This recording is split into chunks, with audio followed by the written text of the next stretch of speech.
According to David Hawkins' map of consciousness, people living in the victim blame state baseline have a very low level of consciousness. They cannot accurately perceive truth and reality at that level. According to his model, 80% of humanity lives below this 200 threshold. They are, for the most part, identified with the false, conditioned, and wounded self. They will only see what will justify their victim blame state projected externally on the world. About 20% of humanity lives above 200 as a baseline, with the higher spiritual levels only a tiny fraction. They are more individuated, living authentically from their true self. For the most part, there's always a spectrum.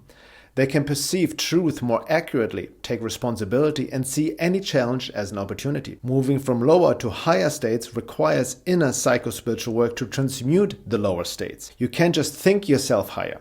It's not a mind state exercise or just using affirmations as in pop self-help exercises or New Age spiritual bypassing. The critical threshold to cross is courage. Most people lack courage.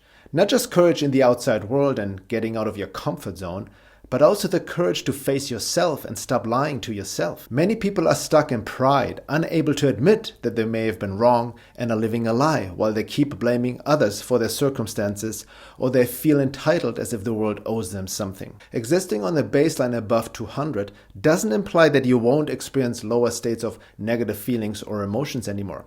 It just means that the lower states don't define you. You won't get stuck there and can process them quickly. Likewise, people existing below 200 can have flashes of above 200, but they're very transitory. The gravitational pull of the lower states will pull them down again until suffering finally teaches them to stop blaming the outside world and stop wallowing both in self-pity or pride and take responsibility to transmute these lower states via conscious inner work. Moving up the ladder of consciousness is a process that takes many lifetimes and resembles the soul's trajectory in its evolution. Interestingly, Hawkins' map of consciousness relates to the evolutionary stages in evolutionary astrology, based on Jeffrey Wolf Green's work. According to evolutionary astrology, about 75% of humanity lives in the consensus state, 20% in an individuated state, and 5% in a spiritual state.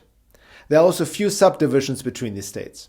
They also refer to the soul's evolution over lifetimes. Keep in mind that this is just a very superficial overview. While these kind of models, systems, and maps are very helpful, they have also been abused, with people most often evaluating themselves at a higher state than they actually are. More important is for you to sincerely engage in psycho-spiritual work, especially during these times. You can learn more about what we offer at thattimeoftransition.com and at my website veilofreality.com to assist you in this process.